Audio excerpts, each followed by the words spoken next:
ये मृत्यु असफल ना हो जाए, क्योंकि दोबारा चांस नहीं मिलेगा। हमारे शास्त्र आज्ञा करते हैं, ध्यान से सुनिएगा, थोड़ा डरिएगा इस बात को सुन के।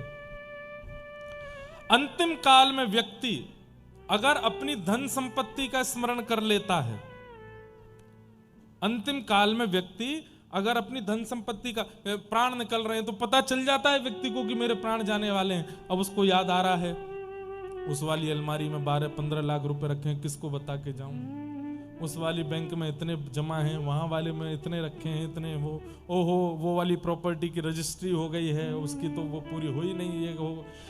धन संपत्ति का स्मरण करते हुए जब व्यक्ति प्राण त्यागता है तो उसको अगले जन्म में सर्प बनना पड़ता है।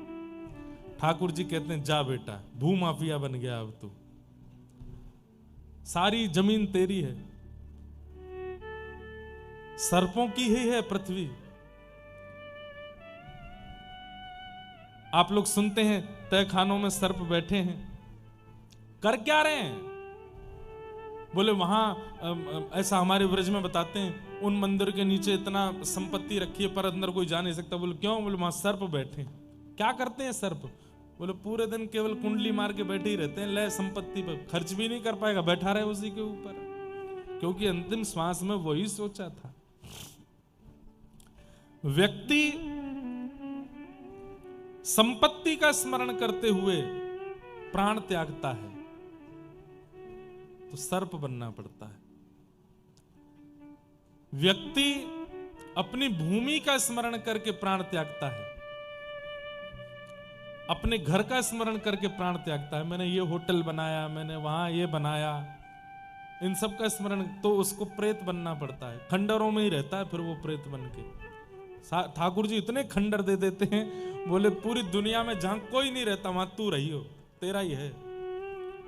500 कमरों के बड़े बड़े खंडर पड़े हैं, उनमें कौन रह रहे हैं? प्रेत ही रह रहे हैं। तो तुम्हारा ही है, तुम राजा हो यहाँ के, प्रेत बनना पड़ता है।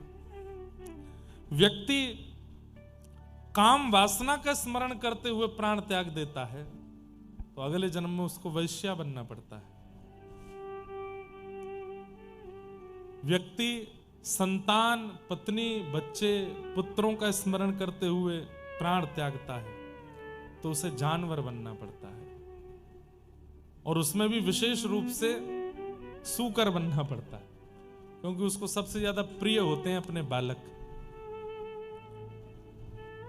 लेकिन जब व्यक्ति अपने अंतिम श्वास में राधा कृष्ण प्राण